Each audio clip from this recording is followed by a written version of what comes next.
Hi, I'm going to talk a bit about the cull. I was doing a demonstration of an effect for a fellow magician the other day.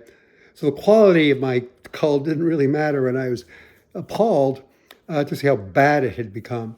I had forgotten one of those golden rules. I mean, every golfer, for example, has one little thing that he likes to thing, a little swing keys, the thing he remembers every time he takes the club back. And I think I needed a cull key.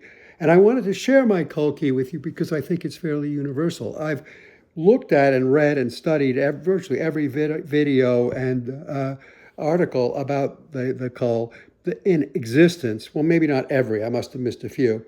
But at some point I gave up and kind of synthesized them and came up with my own handling. Uh, I want to talk to you about the cull in general. First of all, if you're culling to separate the colors, which I'm going to do and I'm going to talk about, you're going to deal with a discrepancy. And the discrepancy is that as you cull, all right, cards are going to disappear. Now, the six of spades and ace of clubs are going to disappear. All the black cards, in fact, are going to disappear as I cull them. That discrepancy goes unnoticed if the handling is consistent with a normal rummaging through the deck.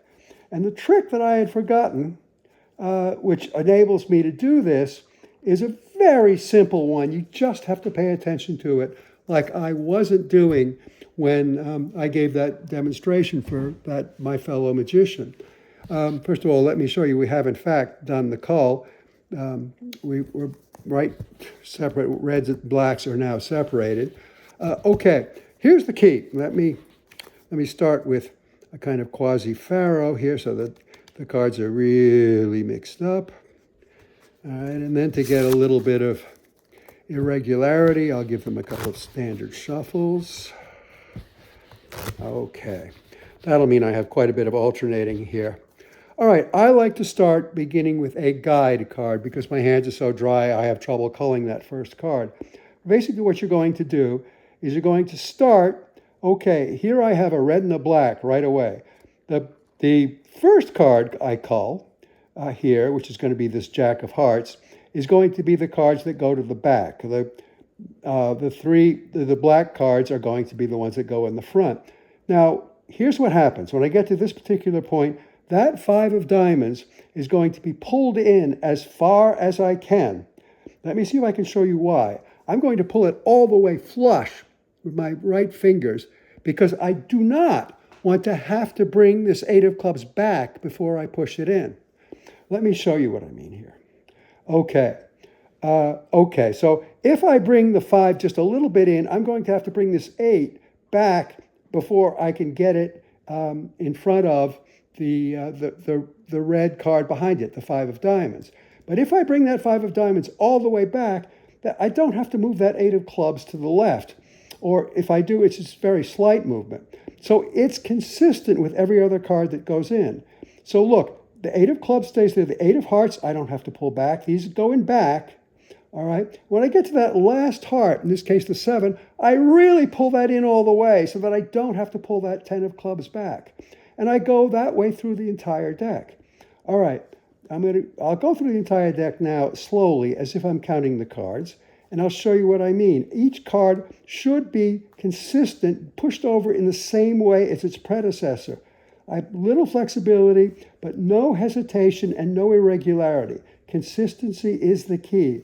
And the key to consistency is when you reach the last card of a sequence of the face color, this red in this particular case, you pull that one way in so that you don't have to pull the black one back to get it in between the cards. Now here we go.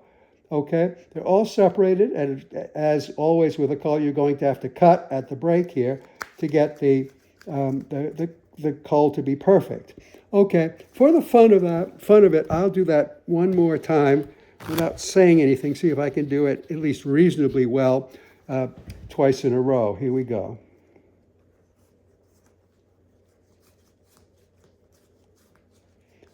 I'm making my big point here is when I get to the last of a sequence of red cards, I'm pulling very hard on it so that it goes as far into my right hand as possible. so I don't have to cheat to get the black card into position.